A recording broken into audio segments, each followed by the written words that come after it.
Hey guys, so I was using Terapeak about a week ago or so, and I don't have a history of using Terapeak, but I've always wondered on eBay kind of how you start to gauge trends and that sort of thing. And I knew I needed to buy some sort of a piece of software, but luckily, if you've got a store on eBay, the Terapeak was actually enabled on your store, so you're able to use it. And for those of you who aren't familiar with Terapeak, it's basically, it pulls all kinds of eBay data, so you're able to look at trends for different times of year. You're able to look at specific items. You're able to see who is the biggest seller on particular items and what items sell for what price, and on, how much, what percentage of the orders offer free shipping versus paid shipping. So you're able to look all that sort of stuff up.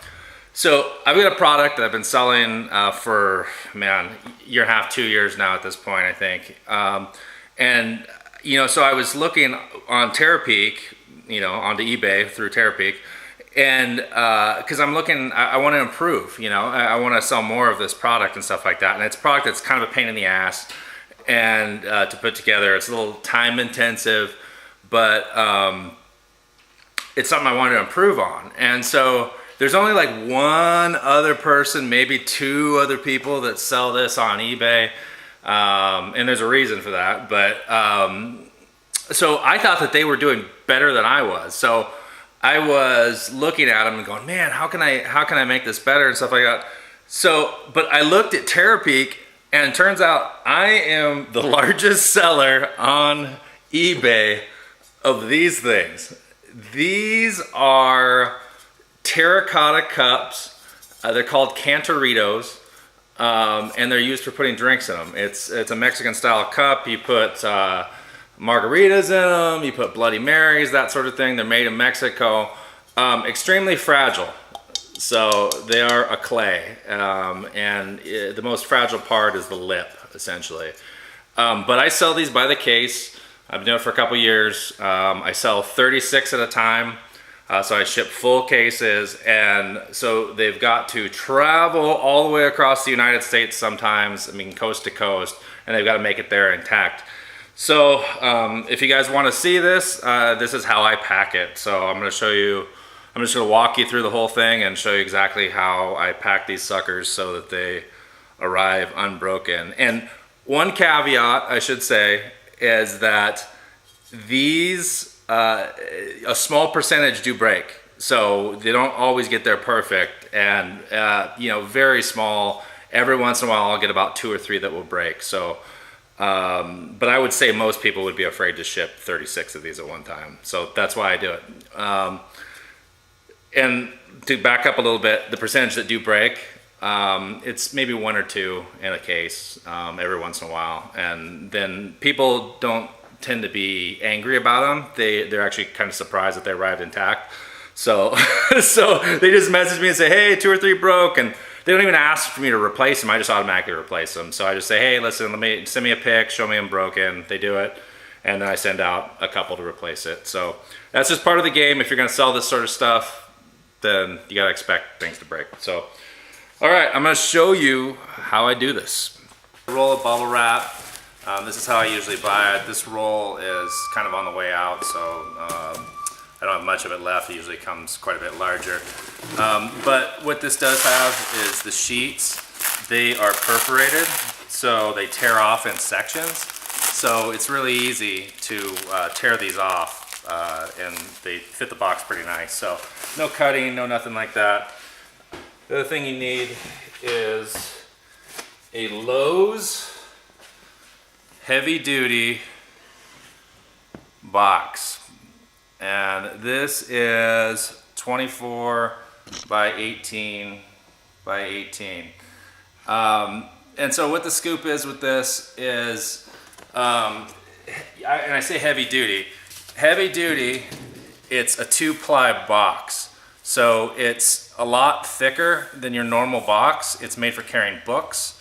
They've got them at Lowe's, so it can take an impact.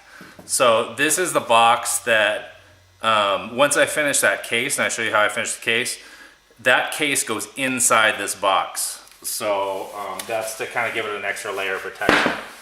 All right, so this is the case.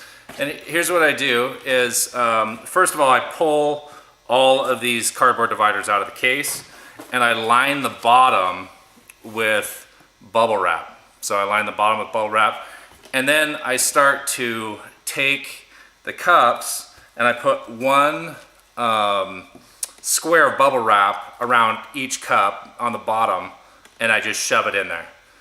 And when I do these cups, I start by putting them down first, and then the bubble wrap goes like this, and you just put it down and inside. And I create this checker pattern. You can kind of see it, leaving gaps. And the reason I do that is because I then follow up and I take the other cups and I put them face up.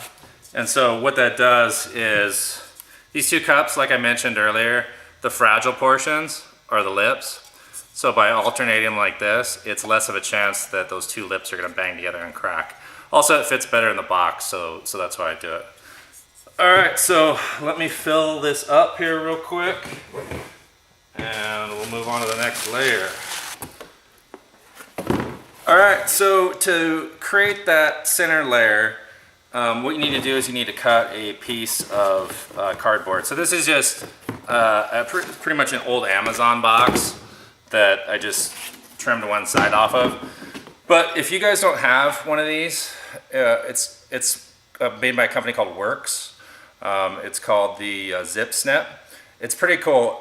This happens to be low on batteries right now, so don't judge it right now, but you essentially click it and it cuts right through the cardboard. It's a lot faster than an X-Acto knife or you know, anything else you can think of, you know, box knife, that sort of thing. So so it's pretty cool. It's a pretty cool tool. I use it whenever I need to kind of customize anything. So there's the cardboard. It's on the case. If I was a champion, I would measure this and, you know, cut it exact, but I'm not, so I'm just gonna wing it. And so I'm basically just gonna trim a little bit off the side. And like I said, don't judge this thing. This thing is awesome. So I'm just gonna cut it a little bit. Like that. Okay.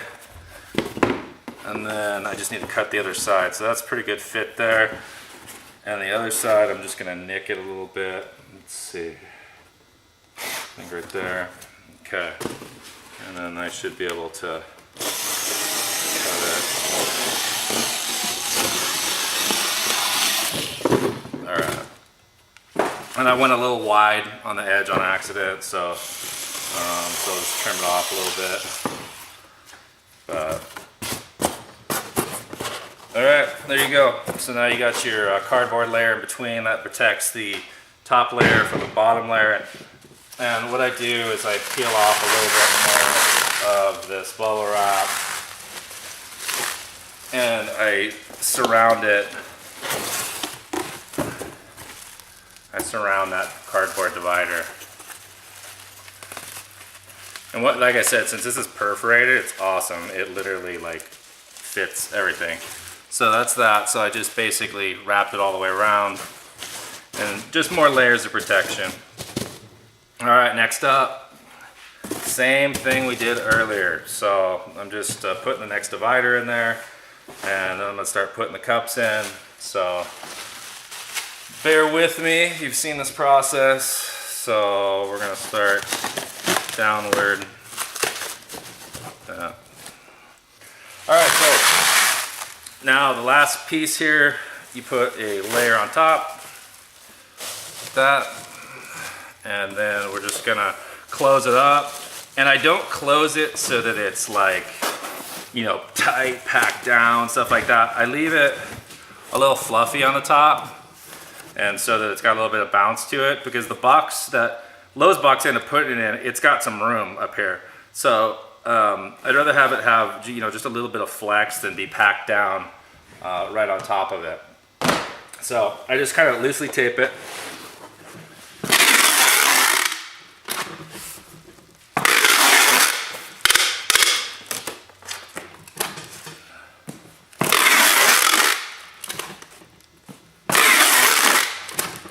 I throw a couple across here. All right, they'll hold it in place. All right, so that's the full case all done. Next part is the Lowe's box. All right, so the last part of this is called floating. And so basically I've got that heavy duty Lowe's box that I mentioned earlier. And I've laid down a layer of this craft paper. Just sprinkle it up and lay down a layer. And that's gonna prevent some damage on the bottom. So then basically I just take the case pack that we just did and I just drop it in here. And that creates a nice little bed, nice little nest for it. And so, like I said, so to float this, you just actually want to surround it with some more craft paper. One bottom.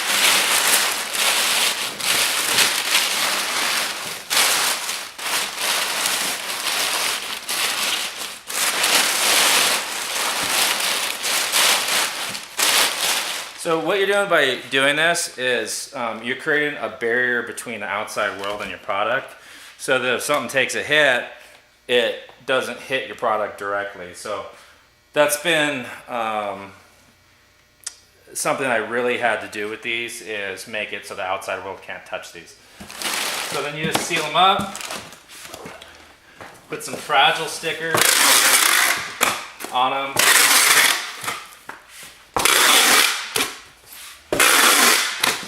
The fragile stickers are pretty much for good luck. You know, FedEx tends to be rough with these things, but I'm hoping one of these days somebody will read one.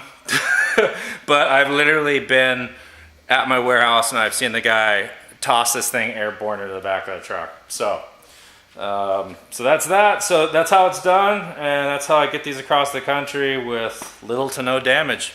Hey guys, one last thing I wanted to mention before I jammed is why I sell these. I buy these for about $27 a case, and they sell for $135 to $145 a case. So that's why I do it. So if you stuck around in the video this long, you now know the price, you know how to pack them, you know what they are. Now you just gotta find them. So, all right, so hopefully that helps. But yeah, that's why I do what I do, and that's how I get these across the country with hopefully minimal breakage. All right, thanks guys, bye.